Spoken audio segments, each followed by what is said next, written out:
Selamat pagi. Ya, selamat pagi semuanya. Semoga dalam keadaan sehat.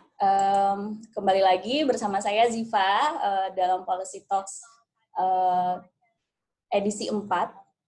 Hari ini kita akan berbicara mengenai salah satu isu yang sedang hangat diperbincangkan, tetapi sebelum itu saya mau memberikan sebuah pengantar untuk bincang-bincang kita pada pagi hari ini.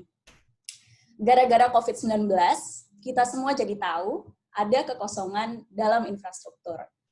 Ada ketidaksiapan institusi pendidikan Indonesia untuk menghadapi situasi seperti sekarang. Kita juga jadi tahu bahwa Indonesia belum siap memindahkan pendidikan ke dalam medium teknologi digital. Gagasan Merdeka Belajar memang tak semudah membalikkan tangan. Tapi apa boleh buat, di saat seperti ini, semua pihak harus ikut turun tangan. Didukung oleh Knowledge Sector Initiative, kemitraan antara pemerintah Indonesia dan Australia yang mendukung pembuatan kebijakan di Indonesia untuk mengembangkan kebijakan pembangunan dengan menggunakan penelitian, data, dan analisis yang lebih baik. Policy Thinkers, selamat bergabung dalam Policy Talks edisi 4. Pagi ini kita akan bahas soal ketimpangan pendidikan dalam sistem pembelajaran jarak jauh.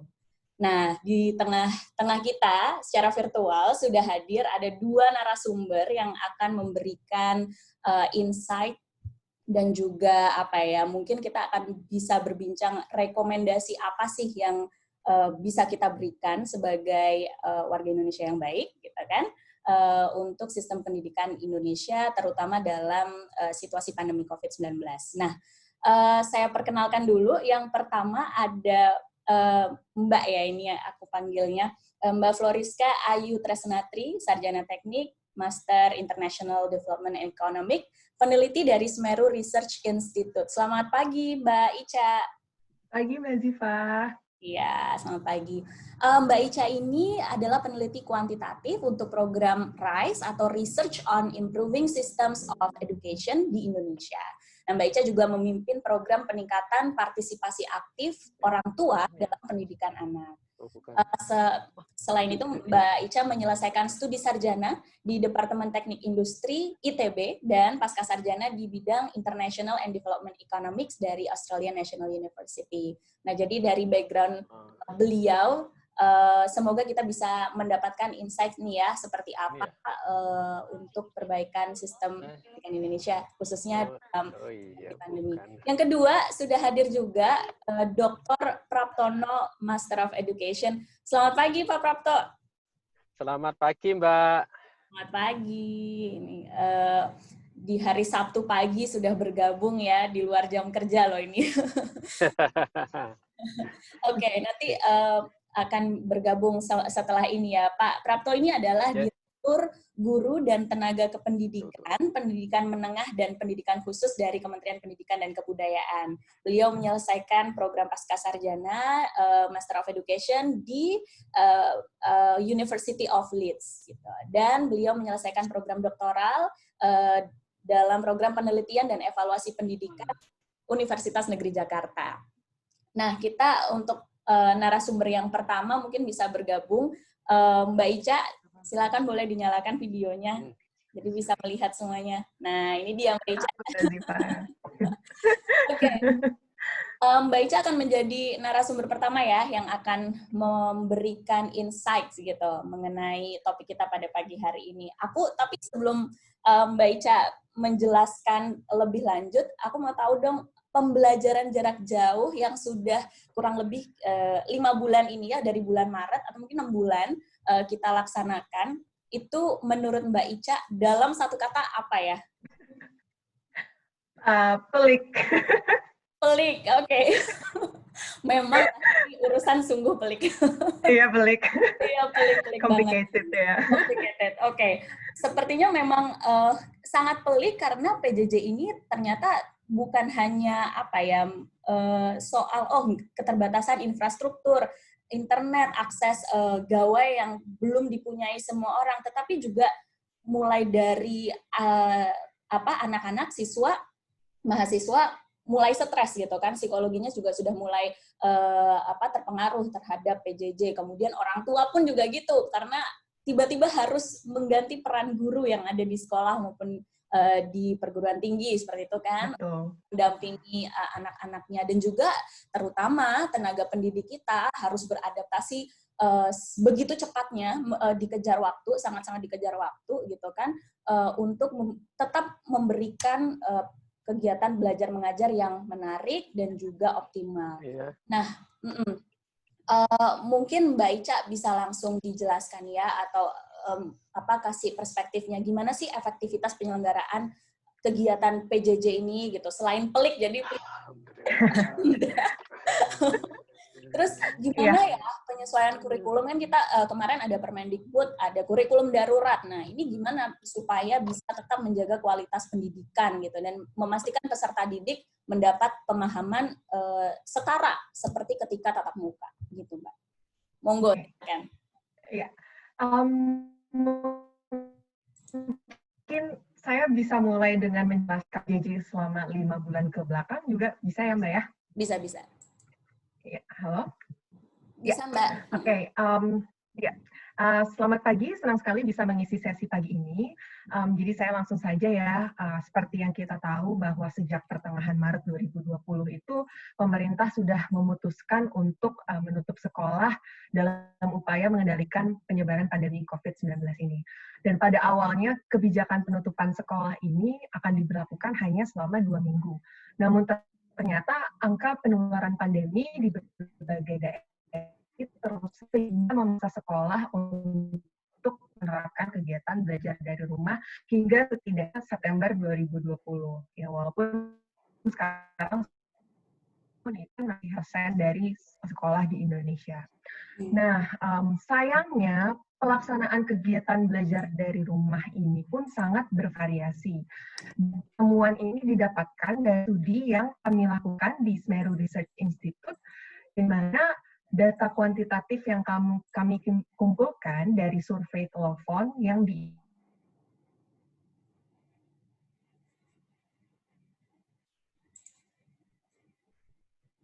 Iya.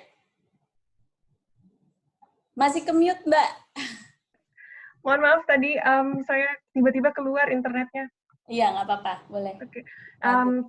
Tadi saya sayangnya pelaksanaan kegiatan belajar dari rumah ini pun sangat bervariasi ya, yang dimana temuan ini kami dapatkan dari studi yang kami lakukan di Semeru Research Institute, dan berdasarkan data kuantitatif yang kami kumpulkan dari survei telepon dengan 290 guru sekolah yang tersebar di Indonesia, tapi sekolah dasar, itu dan juga data kualitatif yang kami peroleh melalui wawancara mendalam dengan 31 responden, guru, kepala sekolah, dan juga orang tua, itu kami dapatkan bahwa belajar dari rumah ini praktiknya sangatlah bervariasi, dan variasi praktik belajar dari rumah ini menghasilkan ketimpangan kesempatan belajar bagi murid-murid di Indonesia.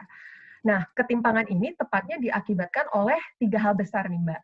Nah, yang pertama itu adalah adanya variasi praktik pengajaran guru, kemudian yang kedua itu adalah variasi antar sekolah dalam hal dukungan kepada guru, dan yang ketiga itu adalah variasi antar lingkungan rumah murid terkait kondisi sosial ekonomi orang tuanya dan juga ketersediaan fasilitas pendukung pelaksanaan belajar dari rumah bagi murid.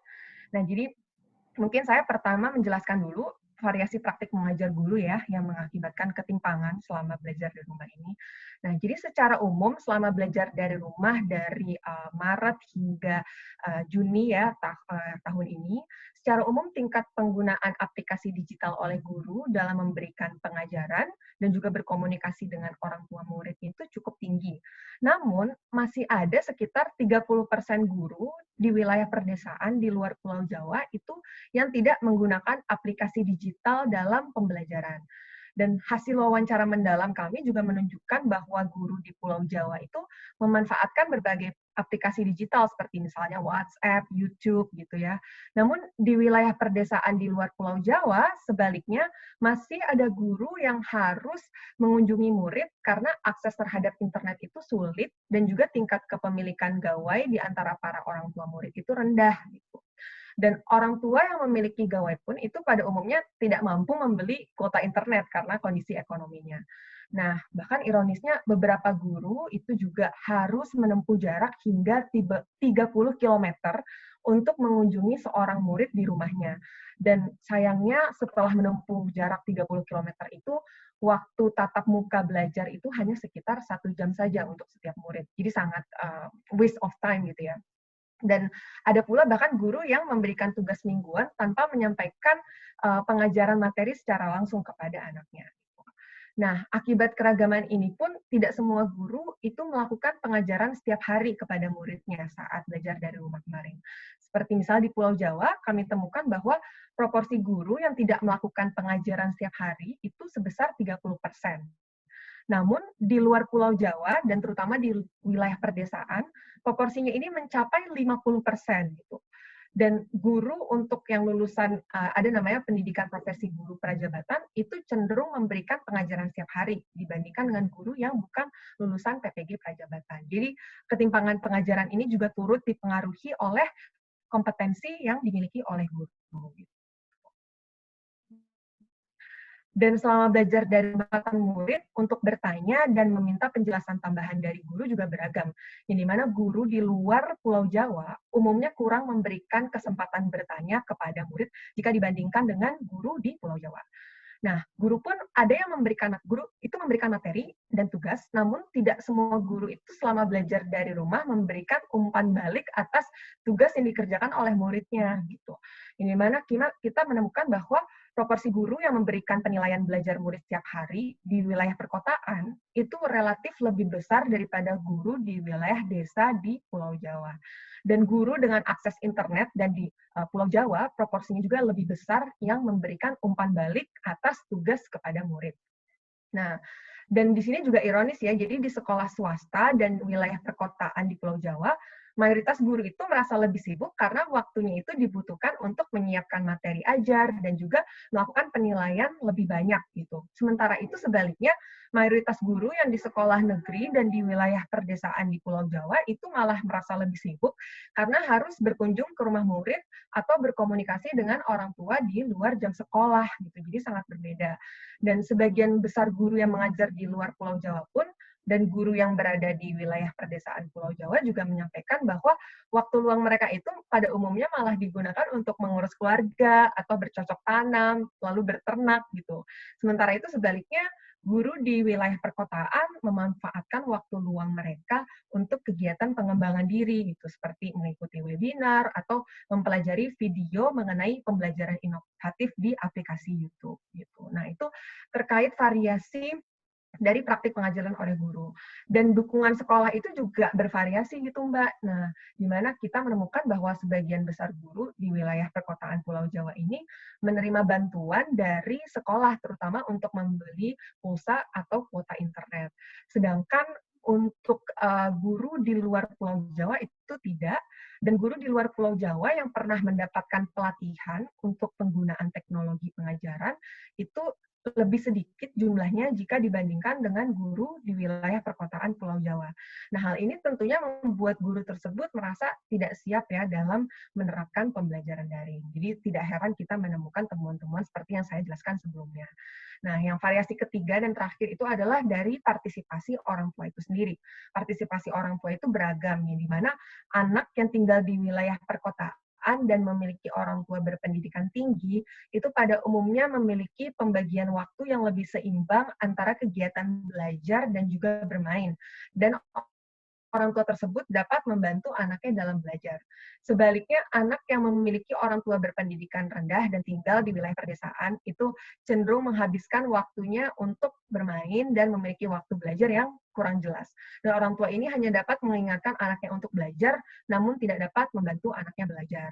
Nah, dan di sini juga kami menemukan ketimpangan di dalam kelas, di mana anak dengan kemampuan akademis di atas rata-rata kelas itu cenderung memiliki orang tua yang lebih sering berkomunikasi aktif dengan guru, dan juga orang tua yang tingkat pendidikannya lebih tinggi dan juga memiliki akses terhadap gadget yang lebih baik. Sedangkan murid dengan kemampuan akademis yang di bawah rata-rata kelas, itu malah sebaliknya. Orang tuanya itu tidak aktif komunikasi dengan guru dan juga tidak memiliki akses terhadap gadget yang memadai. Nah, jadi dari variasi praktik belajar dari rumah ini, kita menemukan ketimpangan belajar ya gitu antara murid di lokasi misalnya luar Pulau Jawa, kemudian di sekolah negeri dibandingkan dengan misalnya murid yang memiliki akses internet lalu di Pulau Jawa dan juga di sekolah swasta gitu. Dan tentunya siswa dengan lingkungan yang kurang mendukung kegiatan belajar dari rumah ini akan mengalami istilahnya penurunan kemampuan belajar atau yang kita sebut dengan learning loss. Dan tentunya murid-murid ini akan tertinggal dari siswa yang relatif berasal dari keluarga dengan sosioekonomi tinggi gitu ya, yang dimana anak-anak itu memiliki sistem pendukung yang baik gitu selama belajar dari rumah. Nah, ketimpangan kemampuan belajar ini sebenarnya sudah kita amati bahkan sebelum pandemi COVID gitu, di mana memang ada anak yang lebih pintar, ada anak yang lebih di bawah gitu ya. Namun dengan adanya pandemi ini, jika tidak ada upaya atau intervensi apapun dari pemerintah untuk mengatasi ketimpangan belajar ini, maka ketimpangan atau disparasi itu akan semakin melebar begitu. Nah, begitu. Jadi hal ini dikarenakan ketika siswa kembali masuk sekolah gitu ya, pasti terdapat beberapa pengetahuan dan keterampilan yang tidak dikuasai oleh siswa akibat proses belajar dari rumah yang tidak optimal.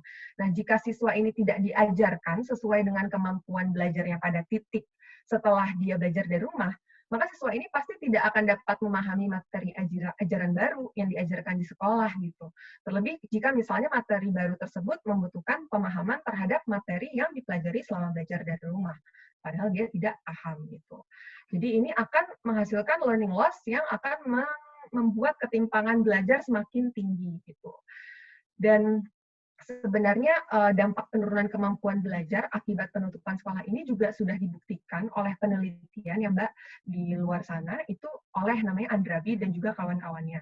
Yang dimana penelitian ini mengukur dampak dari penutupan sekolah selama 3,5 bulan akibat bencana alam gempa bumi di Pakistan. Nah, jadi 4 tahun setelah gempa bumi tersebut selesai, jadi infrastruktur, tingkat ekonomi, dan juga kesehatan di Pakistan tersebut itu sudah pulih kembali. Namun tingkat pembelajaran bagi siswa itu masih terdampak, di mana hasil ujian bagi siswa di daerah terdampak gempa bumi itu tertinggal sebanyak 1,5 hingga 2,5 tahun jika dibandingkan dengan siswa yang tidak terdampak oleh gempa bumi.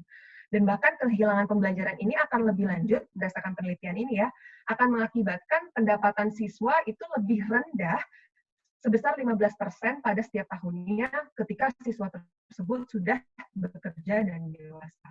Nah, dikira oleh karena itu sangat perlu dari terutama pemerintah dan juga pelaksana pendidikan untuk melakukan upaya demi memitigasi penurunan dan juga ketimpangan kemampuan belajar gitu, agar ketimpangan belajar ini tidak melebar dan dampak buruk di masa depan itu dapat diminimalisir.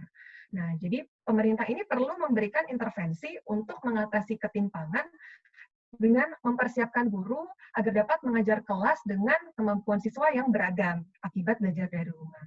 Nah, jadi di sini sesungguhnya ada dari luar sana praktik namanya differentiated teaching gitu ya, pengajaran terdiferensiasi, yang dimana itu sudah terbukti sangat efektif untuk membuat murid-murid yang tertinggal tersebut untuk mengejar ketertinggalan pembelajarannya. Nah, nanti mungkin dapat saya jelaskan lebih lanjut lagi ya saat sesi tanya jawab jika misalnya ada yang membantu. Nah, dan sejauh ini sudah ada misalnya panduan-panduan dari pemerintah bagaimana cara melakukan penilaian asesmen diagnostik gitu ya untuk memetakan kemampuan murid yang beragam setelah belajar dari rumah. Namun panduan tersebut dari hasil penelitian kami juga ternyata masih belum cukup untuk membuat guru melakukan asesmen itu gitu, karena memang konsep pengajaran terdiferensiasi lalu asesmen diagnostik ini juga masih merupakan hal yang baru dan asing bagi guru gitu, sehingga tentunya membutuhkan upaya yang lebih besar dari kita termasuk pemerintah untuk bisa menangani hal tersebut, terutama dalam memberikan pelatihan dan juga fasilitasi kepada guru. Dan ini semua untuk memulihkan kembali penurunan kemampuan belajar siswa. Nah, sekian mungkin yang dari saya, Mbak ya. Jadi memang yang pertama harus kita prioritaskan itu adalah peningkatan kemampuan dari tenaga pendidik itu sendiri ya, sebelum kita secara luas ingin memperbaiki sistem pendidikan gitu. Jadi yang akarnya dari si pengajarnya itu sendiri, kualitas pengajarnya itu sendiri begitu. Betul. Sekali Mbak Ziva. Iya. Oke deh, thank you Mbak Ica pemaparannya ini membuka lagi cakrawala saya tentang situasi pendidikan di Indonesia dan kira-kira tuh seperti apa sih langkah yang tepat yang bisa kita rekomendasikan ya, mumpung ada pembuat kebijakannya nih salah satunya dari Kemdikbud, mungkin bisa kita undang, Mbak Ica bisa stay atau mungkin nanti bergabung lagi, silakan. Tapi saya mau undang pembicara kita yang kedua, Dr. Prapto. Pak Prapto silakan bergabung, Pak. Terima kasih, Mbak. Nah, iya.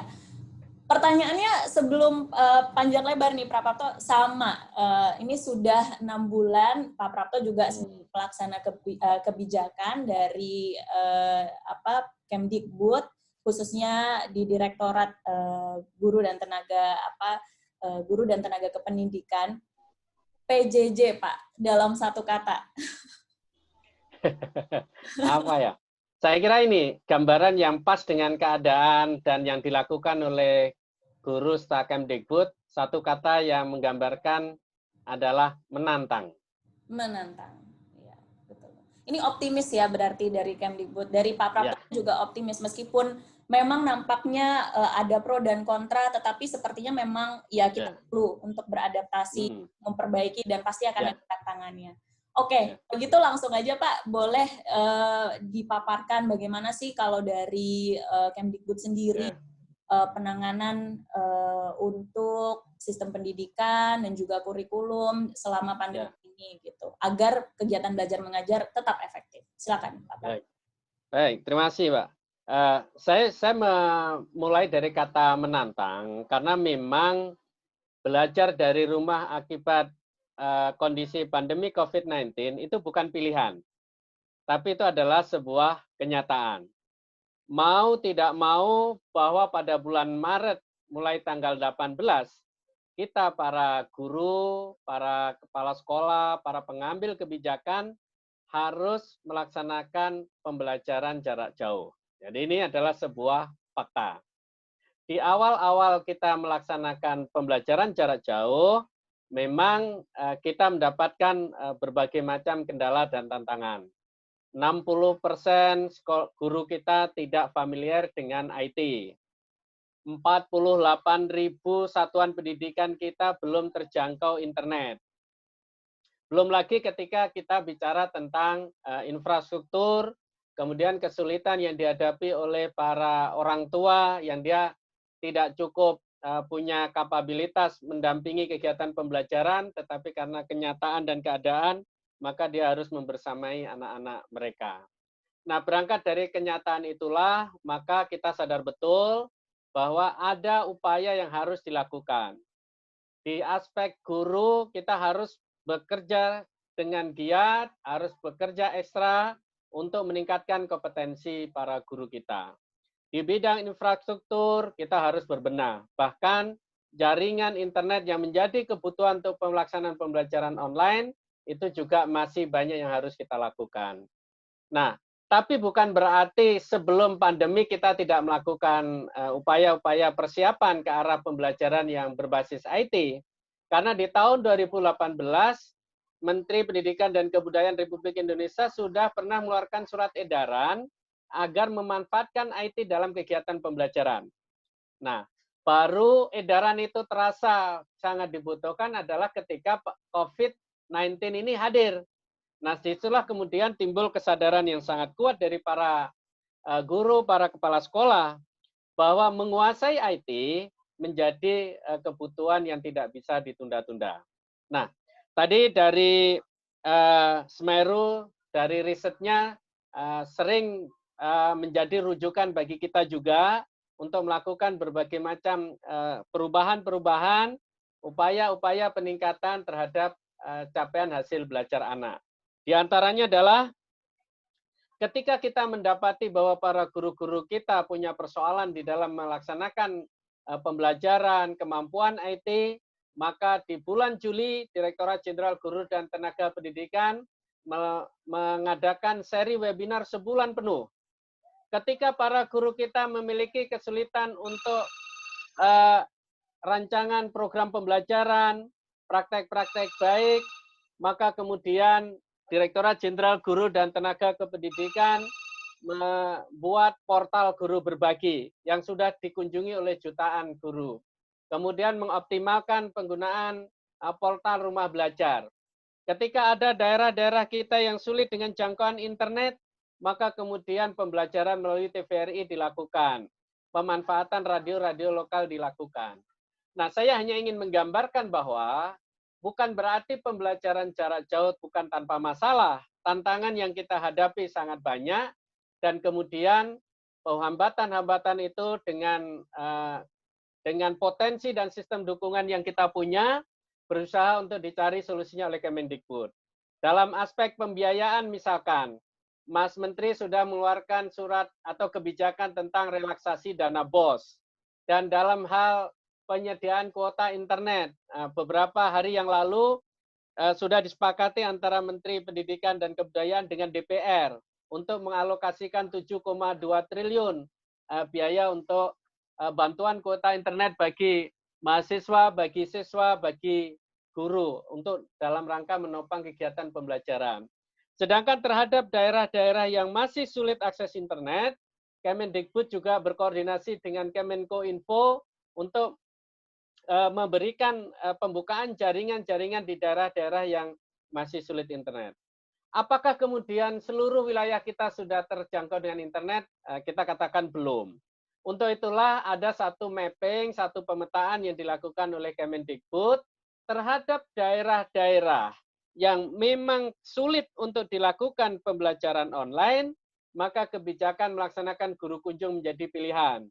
Memanfaatkan daerah radio lokal untuk melakukan pembelajaran juga menjadi prioritas yang itu untuk dilakukan.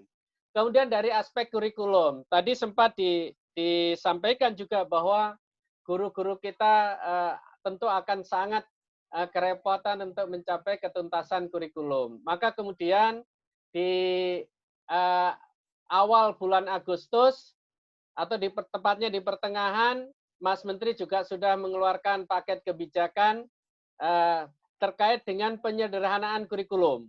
Jadi kurikulum nasional sudah direview, sudah direformulasi kembali dengan menyusun kompetensi dasar esensial. Nah, harapannya adalah guru-guru kita tidak lagi dibebani dengan kurikulum yang sangat berat, tetapi dengan kompetensi dasar esensial, pembelajaran bisa lebih efektif dan efisien, waktu yang sangat terbatas bisa dioptimalkan, tetapi kompetensi lulusan itu diharapkan tidak akan mengalami penurunan. Lalu dari aspek asesmen bagaimana? Dan saya kira sudah sejak awal kepemimpinan Kemdikbud di bawah Mas Menteri Nadine Anwar Makarim ini, persoalan ujian dikembalikan sesuai dengan regulasinya, yaitu menjadi kewenangan dan tanggung jawab dari satuan pendidikan, dalam hal ini guru. Lalu bagaimana secara nasional Kemendikbud akan memotret kualitas pendidikannya? Maka ada dua fokus area yang menjadi prioritas utama untuk terus dikembangkan dan dipantau kemajuannya, yaitu kemampuan literasi dan kemampuan numerasi dengan asesmen kompetensi minimum. Sedangkan terhadap penguatan pendidikan karakter, maka dilakukan survei karakter. Bahkan lebih dari itu, satuan-satuan pendidikan yang familiar, yang nyaman, yang kondusif terhadap seluruh peserta didik, maka juga akan dilakukan survei lingkungan sekolah. Nah, survei lingkungan sekolah inilah yang kemudian menjadi indikator untuk mengukur kinerja kepala sekolah, kinerja pengawas, bahkan kinerja dinas pendidikan. Dan yang terakhir, yang ingin juga saya tegaskan kepada Bapak Ibu sekalian, para profesional muda, bahwa Kemendikbud juga sudah menyelesaikan model kompetensi guru dan pemimpin pendidikan. Ya, jadi guru ke depan sudah kita siapkan indikator-indikator yang harus dicapai dan diwujudkan dalam kegiatan pembelajaran.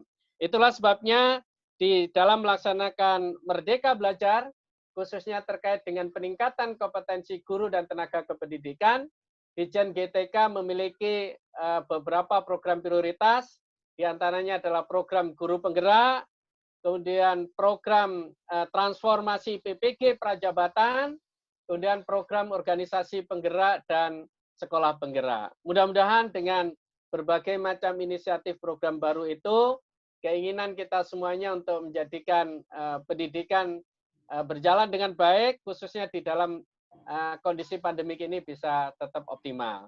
Dan satu semangat yang dibangun adalah semangat kemitraan berbasis kegotong royongan. Sehingga saya senang sekali dengan diskusi Policy Talks pada siang hari ini. Ini saya kira akan menjadi satu bagi kami di Kemendikbud menjadi motivasi dan semangat bahwa banyak orang-orang di luar sana yang sungguh sangat peduli dengan pendidikan kita dan potensi dukungan yang ada di masyarakat, di organisasi masyarakat sipil, ini bisa kita berdayakan, bisa kita kapitalisasi untuk menjadi sistem dukungan yang bermanfaat untuk kemajuan pendidikan kita. Saya kira itu, Mbak. Terima kasih. Dan mudah-mudahan diskusi kita bermakna dan bisa menghasilkan satu ide-ide baru buat layanan kita ke depan. Terima kasih.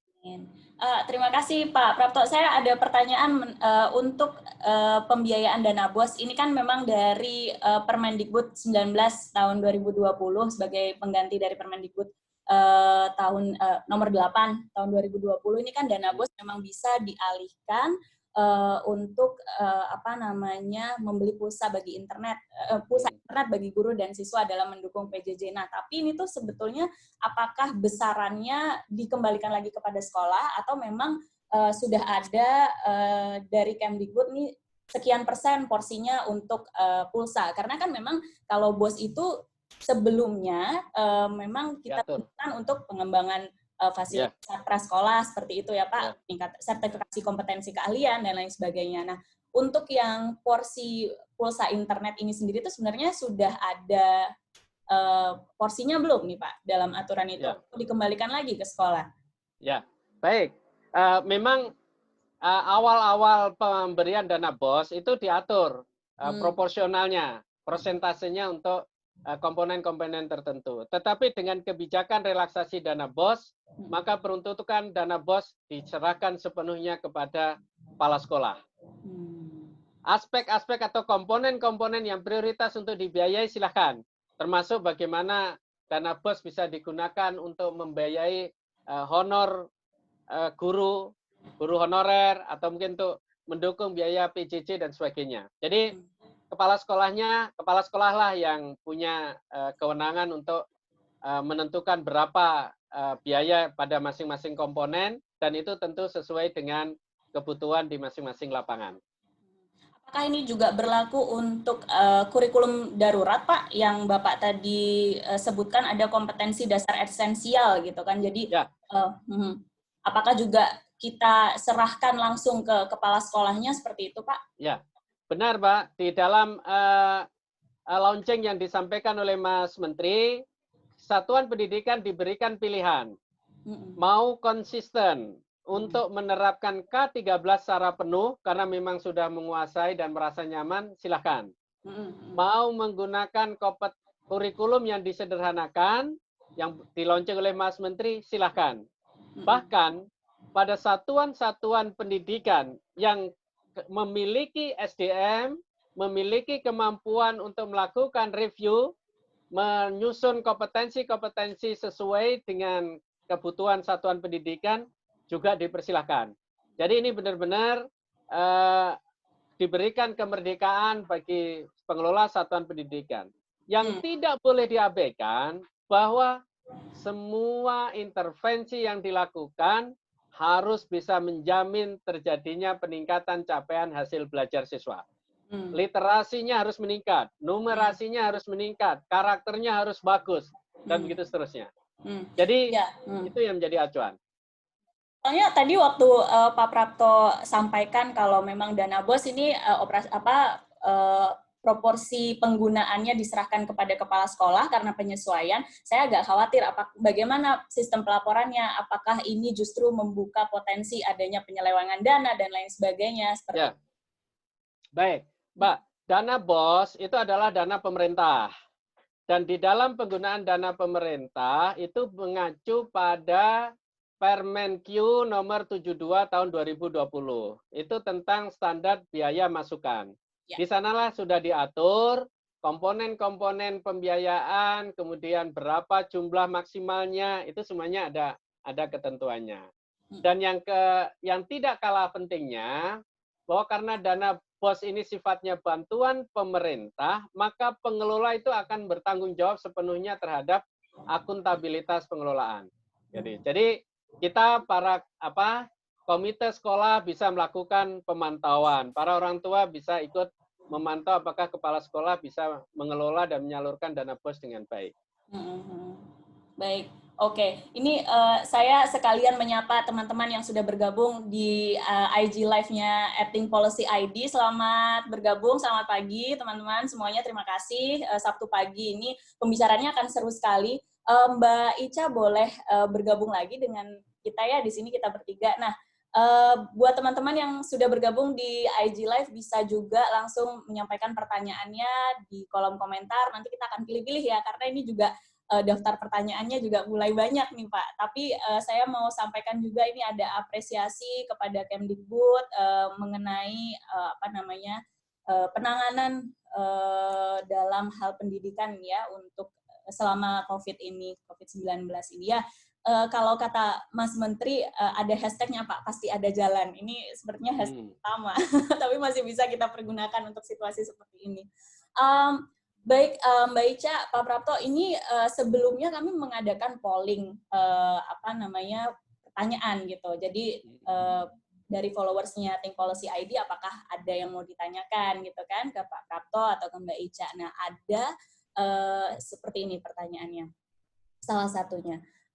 Bagaimana cara mengevaluasi efektivitas pembelajaran jarak jauh, mempertimbangkan banyak orang tua yang khawatir mengenai perkembangan akademis anak-anaknya. Jadi ini lebih ke orang tuanya seperti apa? Karena kalau dari tadi kita ngobrol kan dari tenaga pendidiknya, kemudian dari Kemdikbudnya juga sudah metodenya seperti apa yang dilakukan.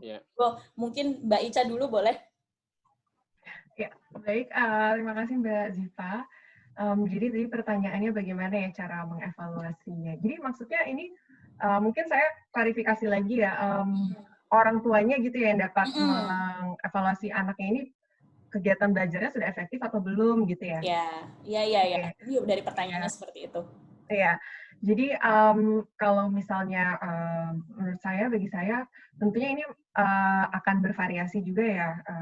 Mungkin tidak akan semua orang tua memiliki kemampuan untuk mengevaluasi tersebut, karena tadi seperti yang saya jelaskan sebelumnya, itu sangat dipengaruhi oleh tingkat pendidikan orang tua juga, kemudian juga kepedulian orang tua terhadap pendidikan anak, begitu. Namun misalnya untuk orang tua yang memang terbiasa selama belajar dari rumah ini mendampingi anaknya belajar, tentunya dalam mengevaluasi efektivitas pembelajaran anaknya, itu dapat dilakukan dengan orang tua tersebut mungkin menguji beberapa soal begitu ya, menanyakan soal kepada anaknya yang dimana kira-kira soal tersebut itu sudah dijelaskan begitu di semester tersebut. Nah, ada baiknya orang tua tersebut menanyakan pertanyaan tersebut kepada anak dan melihat apakah anaknya mampu untuk menjawab pertanyaan tersebut. Nah, jika misalnya tidak, padahal kan sesungguhnya secara target pembelajaran anak tersebut sudah seharusnya bisa menguasai materi tersebut. Namun jika kenyataannya tidak, berarti itu ada memang tidak efektif begitu ya pembelajarannya karena anaknya sudah tidak paham. Dan mungkin jika saya ingin tambahkan lagi juga, setahu saya memang dari GTK Kemdikbud pun, terutama untuk tingkat sekolah dasar, itu juga sudah menciptakan modul begitu ya Pak ya, Pak? Ya, benar Mbak Ica.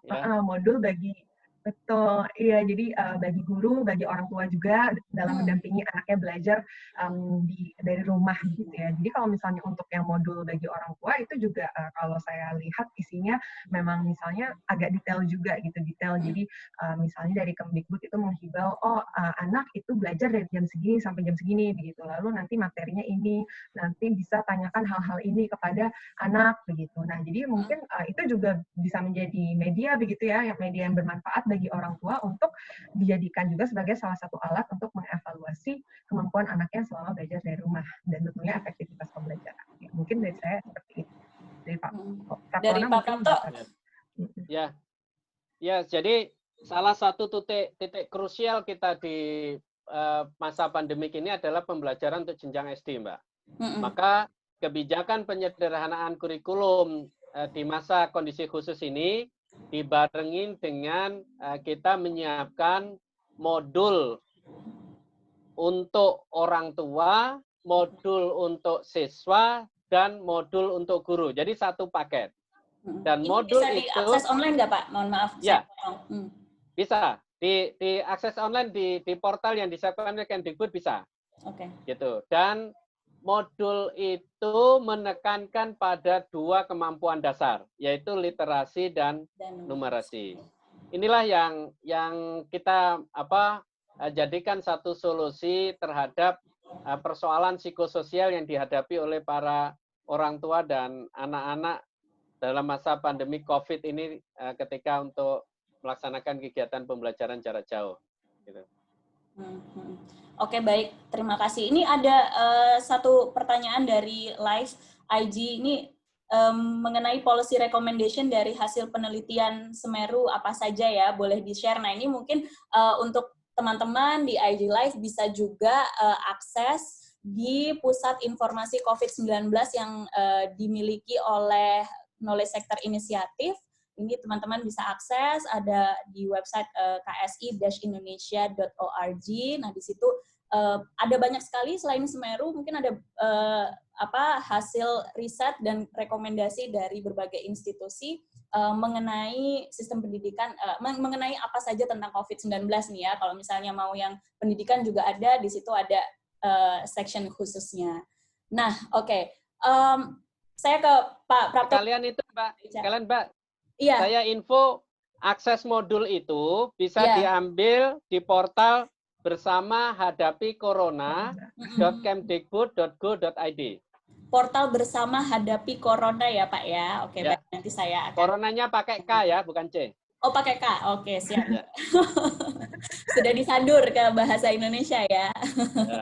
Oke, saya ke Pak Prapto dulu nih, ada pertanyaan. Pak, ada kekhawatiran, karena kan ini ada penyesuaian kegiatan belajar mengajar, kemudian mungkin selain nggak bisa akses internet, tapi jarak sekolahnya jauh. Tadi Bapak sampaikan ada guru kunjung, cuman karena jauh dan lain sebagainya, dia nggak punya TV, nggak ada akses listrik, bahkan radio aja nggak bisa, gitu kan. Akhirnya ada ancaman bahwa si anak bisa putus sekolah, Pak. Nah, ada langkah preventif atau mitigasi dari Kemdikbud nggak untuk kasus tersebut? Ya, yang jelas begini. Pertama, beban untuk pembiayaan sekolah itu berusaha diantisipasi betul. Ketika ada keluhan dari pihak orang tua, anak-anak sulit dengan kuota, maka itu kemudian kita luncurkan biaya kuota gitu. Nah, kemudian bagaimana agar anak-anak tidak terlalu banyak bermain, maka kita buka peluang-peluang yang dulunya tatap muka itu hanya diwajibkan untuk zona hijau, maka kemudian direlaksasi dengan zona kuning, tetapi dengan tetap menerapkan protokol kesehatan. Gitu. Artinya kita sadar betul bahwa salah satu dampak yang sangat tidak kita harapkan dengan kejadian pandemi COVID-19 ini adalah tingkat partisipasi peserta didik akan turun, kemudian meningkatnya angka dropout di satuan pendidikan. Sehingga memang Kemendikbud terus bekerja sama dengan pemerintah daerah, baik provinsi atau kabupaten, untuk bisa mengantisipasi hal-hal ini. Sehingga bagaimana belajar tetap harus menyenangkan, nyaman, tidak boleh bikin anak stres. Nah, ini tantangan bagi para guru kita untuk bisa melakukan itu. Tantangan bagi kita semua sih, Pak. Ya. Yang sangat kita apresiasi, Mbak, sekarang situasi ini betul-betul menumbuhkan kepedulian dan empati dari para komunitas pendidikan kita. Ya. Jadi pelatihan-pelatihan yang dilakukan oleh organisasi-organisasi masyarakat sipil itu sekarang banyak sekali di kita, dan ini tinggal guru saja untuk kapan punya waktu belajar, semangat gitu. Insya Allah banyak sekali yang potensi-potensi di masyarakat yang ini ikut sama-sama membantu mengatasi ini. Ini juga nyambung nih Pak, ada yang komentar di Instagram mengenai komunitas gitu kan, program seperti apa sih yang sebaiknya diadakan atau mungkin yang sudah ada gitu untuk mengembangkan kapasitas guru untuk memodifikasi rancangan PJJ ini. Ini Mbak Ica juga bisa jawab, mungkin sudah ada hasil risetnya gitu. Jadi ini mungkin dari teman-teman komunitas atau bahkan individu, karena ada juga nih yang concern nih, kita sebagai masyarakat apa ya yang bisa kita bantu. Misalnya saya juga bukan pelajar lagi gitu kan, tetapi di sekitar saya masih banyak nih, ada guru, kemudian ada siswa yang kesulitan, apa yang bisa kami bantu gitu Pak. Ya inilah Mbak, semangat gotong royong ini luar biasa di kita. Saran saya teman-teman komunitas merapat ke Dinas Pendidikan. Sampaikan apa potensi yang teman-teman punya, kemudian apa yang ingin dilakukan, dan insya Allah Dinas Pendidikan, kami yang ada di kementerian itu akan memfasilitasi itu. Saya dengan membuat portal Guru Berbagi, sekarang sudah 52 komunitas bergabung dengan kami. Mereka punya program pelatihan, di-share kepada kami publikasikan ke guru-guru, dan itu sangat membantu guru-guru kita. Punya model-model pelatihan, silahkan share ke kami. Kami kemarin baru saja dengan guru pembelajar itu merancang model pelatihan berbasis online dan mandiri. Jadi kita siapkan aplikasinya, kita siap sistemnya, materinya kita taruh di dalam sistem itu. Guru mau belajar kapan saja silahkan, nanti baru masuk ke sistem kami untuk ujian akhir. Ini kan satu model-model pelatihan yang menurut saya akan sangat inovatif dan kreatif, dan tentu memberi kesempatan para guru untuk yang dia ingin belajar cepat, dia akan mendapatkan sarana dan dia bisa meningkatkan kompetensinya. Ayo, silakan. Terima kasih Dirjen GTA, kami di kantor sangat terbuka dengan kawan-kawan komunitas. Kita gandeng renteng dah untuk persoalan yang sangat tidak mudah ini. Terima kasih. Teman-teman sudah dirangkul nih ya dari Kemdikbud. Mbak Ica, mungkin ada tambahan? Ya. Mungkin jika saya bisa menambahkan dari apa yang Pak Praptono sampaikan tadi, itu juga memang kalau misalnya kita sebagai masyarakat ingin terlibat, itu sangat bisa begitu. Dan bahkan ini juga salah satu penelitian dari studi literatur yang kami lakukan begitu ya, terkait bagaimana sih apa yang dapat masyarakat lakukan untuk meningkatkan hasil belajar siswa seperti itu. Dan itu misalnya di negara berkembang lainnya seperti misalnya di India dan juga di Afrika, itu mereka memanfaatkan namanya sukarelawan gitu. Nah, yang dimana sukarelawan ini kalau di India itu istilah namanya Balsaki. Dan Balsaki ini bahkan lulusan SMA begitu ya, wanita lulusan SMA yang dimana dia direkrut oleh sekolah dan tentunya atas sepengetahuan pemerintah begitu. Dan wanita-wanita ini ya mungkin digajinya tidak sebesar gaji guru gitu ya, atau bahkan yang tidak dibayar sama sekali secara sukarela, dan mereka membantu anak untuk mengajarkan anak-anak dari kelas 1 hingga 3 SD untuk mempelajari materi-materi yang anak tersebut masih tidak paham gitu. Nah, jadi misalnya contohnya ini berhubungan lagi dengan yang tadi saya sampaikan terkait pengajaran terdiferensiasi yang memang harus kita lakukan untuk memitigasi penurunan kemampuan belajar gitu. Nah, jadi caranya itu adalah Balsaki tersebut pertama melakukan asesmen diagnostik terlebih dahulu. Jadi anak-anak ini diuji begitu ya, lalu dari asesmen diagnostik tersebut dapat dipetakan kemampuan anak ini masing-masing bagaimana sih gitu. Nah, bisa saja misalnya anak ini kelas 3 SD begitu, tapi kemampuannya ini masih tidak seperti anak 3 SD Nah, jadi bisa saja misal 3 SD itu sudah harus bisa kali bagi, tapi dalam hal penjumlahan pengurangan pun dia masih tidak bisa, sehingga kali bagi pun dia tidak akan bisa begitu kan. Nah, jadi kita sebagai sukarelawan di sana itu membantu anak tersebut untuk mengajar pertambahan dan pengurangan yang dimana sebenarnya itu secara normal diajarkan di kelas 1 begitu. Jadi anak-anak itu dari yang asesmen diagnostik ini dikelompokkan gitu ya. Jadi dalam satu kelompok itu adalah anak dengan kemampuan yang sama begitu. Jadi misalnya anak yang kemampuan rendah satu kelompok, kemampuan menengah satu kelompok, kemampuan tinggi satu kelompok, dan si sukarelawan tersebut mengajar sesuai dengan kemampuan anak di masing-masing kelompok tersebut begitu. Nah, dan itu yang namanya istilah pengajaran terdiferensiasi, dan pengajaran terdiferensiasi ini sudah terbukti bahkan bisa membuat anak dengan kemampuan akademis rendah itu bisa mengejar ketertinggalan pembelajarannya. Nah, tentunya apalagi kita kan banyak ya mahasiswa begitu ya, mungkin lulusan perguruan tinggi atau mungkin dari SMA mau menuju ke perguruan tinggi. Nah, itu mungkin di sini juga bisa turut membantu pemerintah dan juga guru begitu ya untuk turut misalnya mengajarkan anak begitu, seperti tadi yang Pak Tono sampaikan, bisa menghampiri dinas pendidikan lalu semacam menawarkan jasa begitu ya untuk turut berkontribusi terhadap mengajar, itu sangat bisa gitu, karena memang dari luar negeri pun sudah terbukti bahwa sukarelawan itu bisa turut berkontribusi dalam mendidik anak itu. Dan mungkin bisa ditambahkan juga, jadi kayak seperti kan orang namanya masih susah memadai untuk mendampingi anaknya belajar, dan mungkin dari masyarakat melatih orang tua tersebut gitu, ketimbang misalnya juga mengajarkan anak, di samping mengajar anak juga turut mengajari orang tua bagaimana cara mendampingi anaknya belajar, terutama misalnya mahasiswa-mahasiswa dari universitas yang fokus di pendidikan gitu. Begitu, Mbak. Oke. Pertanyaan terakhir karena waktu kita sudah tinggal 5 menit lagi.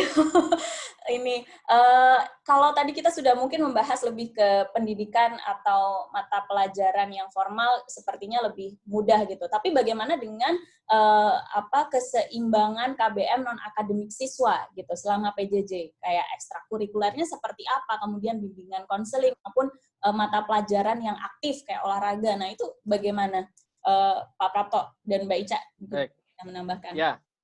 Mbak, di dalam pedoman pembelajaran dalam masa pandemi COVID-19 ini, ada prinsip-prinsip yang tidak boleh kita abaikan. Satu, keselamatan dan kesehatan warga sekolah itu prioritas utama. Yang kedua, pembelajaran harus bisa memastikan untuk dilaksanakan dengan protokol kesehatan yang ketat. Sehingga di dalam masa transisi, ketika pelajaran tatap muka dilakukan, maka di 2 bulan pertama, kegiatan kantin itu ditiadakan dulu. Ya. Olahraga yang sifatnya berkumpul ditiadakan dulu. Itu. Baru nanti kalau selama 2 bulan masa transisi tidak terjadi peningkatan kasus, baru mulai direlaksasi kembali gitu. Jadi tetap protokol kesehatan dan keselamatan itu adalah prioritas yang utama. Dan yang ketiga yang tidak kalah pentingnya, selama masa pandemi COVID ini, penguatan pendidikan karakter lebih prioritas dibanding persoalan kognitif. Itu. Terima kasih. Baik. Mbak Ica, singkat saja Mbak, mungkin ada tambahan. Ya, Mbak Ica. Mbak Ica putus-putus suaranya.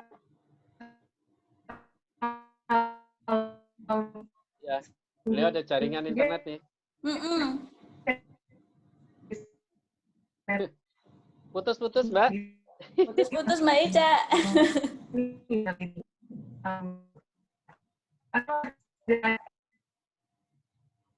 Oke. Iya, baru jelas. Iya, sekarang sudah ya. Nah, ya. Oke. Boleh Mbak, silakan diulang lagi. Iya. Yes. Mohon maaf sebelumnya. Jadi kalau dari Semeru sendiri sesungguhnya kita belum pernah gitu ya meneliti terkait yang kegiatan non akademis, terutama misalnya ekstrakurikuler. Jadi kurikuler. Jadi mungkin saya bisa sendiri saja begitu, tidak berbasis penelitian gitu ya. Yeah.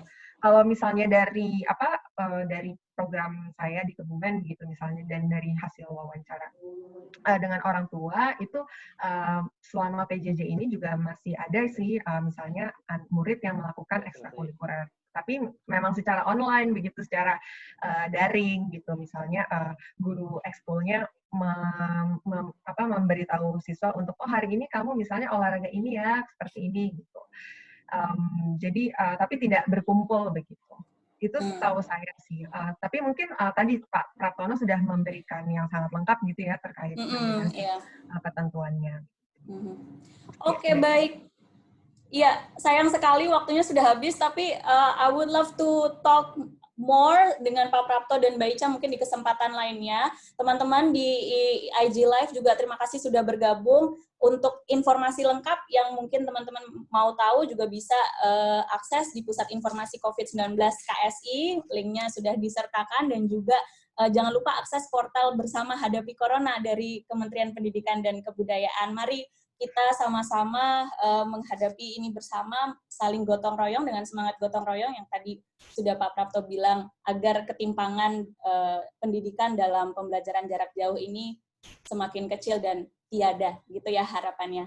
Oke, baik, kalau begitu saya undur diri selaku host dari Policy Talks. Sampai ketemu di 2 minggu lagi ya dengan topik menarik lainnya.